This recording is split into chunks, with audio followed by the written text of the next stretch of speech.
Ang buwan ng July mga kalagalag ay yan ang kasagsagan ng umpisa ng paglulugo ng mga labuyo. Tulad nga na nandito ng mga pangkati natin sa next season nating 2026 ay nagsisipaglugo na. At makikita natin kung anong itsura nila. Ang mistiso at ang puro mga kalagalag ay walang pinag-iba yan sa mga paglulugo nila. Pero sila ay mayroong pagkaiba doon sa mga panabong o native na manok sa ating mga bahayan. At doon nga sa mga nagtatanong sa atin kung bakit daw yung kanilang mga labuyo ay kapag naglulugon ay nag-iiba ang itsura. Ganun mga kalagalag ang ating mga labuyo. Pag sila ay naglulugon para silang nagiging binabae. At tulad nga ngayon, sisipatin natin ang klase ng mistiso at purong labuyo sa kanilang paglulugon at makikita natin ang kanilang mga itsura na walang pinagkaiba pag sila ay mga naglulugon mga kalagalag.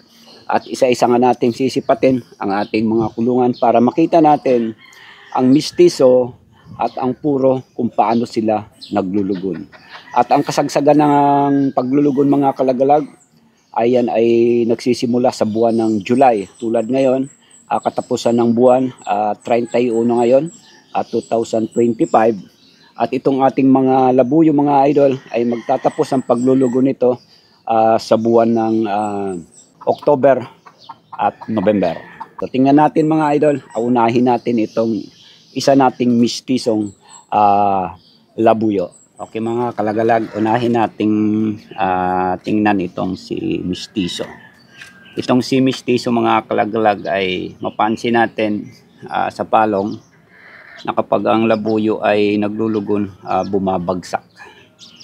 Ayan, makita natin na baluktot at ang buntot din ay naglagas na. So ito ay nauna ng konti sa paglulugon dito sa isang puro natin at ang paa ng ating mistiso ay puti. So, ayan. At ang leeg niya ay nangingitim na, naglalagas na yan, kukulay itim yan mga kalagalag.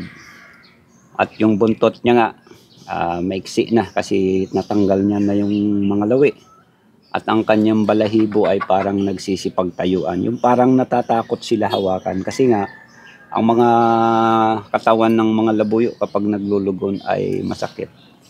So yan ang ating mistiso na si Paos. At ang pangalawa ay ang ating puro. Ayan. Ito naman si purong labuyo natin. Ang pangalan naman nito ay si Oscar. So yan, patsihan ng ating puro. At bagsak din konti ang kanyang palong. Mas ito, nahuli ito sa paglulugon kaysa doon kay Paos. At ang paa din nito ay itim dahil puro nga ito. At ang buntot niya mga idol, ayan, wala na rin yung mga lawi. At ang kanyang leeg ay nag-iitim na rin. Iba sila sa paglulugon sa mga panabong natin dahil ang panabong kapag naglulugon ay iba ang itsura nila. Tulad sa ganito sa ating mga labuyo ay parang nagiging yung nila, mga balahibo nagsisipagtayuan. Parang laging nakatayo. Ayan. Kasi nga ayaw nila mahawakan dahil masakit ang katawan. So ito mga idol ang ating mga labuyo na pangkate na ito ay mga mansuhin natin. Sinasanay natin na maging maamo para nga sila ay kapag dinadala natin sa gubat o ipangkate ay maging maamo na. Iba ang mansuhin sa katihanan. Ang mansuhin ay tulad ng mga ganito mga kalagalag, pinapaamo muna bago dalhin sa gubat o sinasanay na gawing pangkate. Ang mga katihanan naman na tinatawag ay yung mga ready na sila talaga na dalhin sa gubat na talaga sila ay pangkate na. So yan mga kalagalagang ating dalawang klase ng labuyo, isang puro at ang isang mistiso. Kaya nga kanina nabanggit ko, ang isang ito ay si Paus na isang mistiso at ang isa naman ay isang puro na ang pangalan nga ay si Oscar. Ang mga labuyong ito mga kalagalag ay minamanso nga natin. So yan mga kalagalag, akala niya may pagkain yung palad ko. Yan, medyo takot dahil sa ayaw nila hawakan, no? Medyo maila pa rin. Yan. Ito naman si Oscar. Oscar. So yan mga kalagalag, ano rin siya, ilap din. So subukan natin to. Halimbawa, kung patutukain natin to sa ating palad, ay titingnan natin na ang pagmamanso mga kalagalag ng mga katihanan ay mahirap.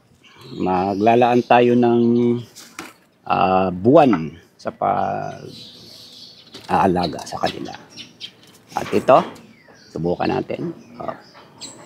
Ayaw. Ikaw.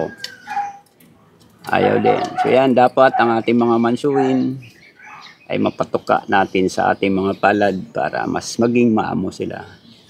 So yan ay sinasanay naman natin mga idol at inaalagaan ng maayos at laging silang may bitamina sa araw-araw para ang ating mga amansuhin tulad ng mga itong labuyo natin ay maging malusog at maging ready sila sa oras ng sila ay maging pangkatinan natin ngayong darating na 2026 hunting season. So yan lang mga kalagalag ang may babahagi ko sa inyo. Doon sa mga nagtatanong na kung bakit yung mga labuyo nila ay nag-iiba ang itsura, ganon talaga mga kalagalag ang mga labuyo. Magmistiso o mag-pure na labuyo ito ay parehas lang sila sa paglulugon. At maghihintay tayo ng matagal na buwan para bumalik yung kanilang mga itsura para muling tumingkad ang standing nila, yung mga kulay ng kanilang balahibo ay bumalik sa dati at makita natin na sila ay babalik sa kanilang sigla at maririnig ulit ang mga tilaok na mga napakaganda at napakatinis. At yan mga idol, ang dalawang klase ng labuyo natin, isang mistiso, si Paus at ang isang ito na si Oscar.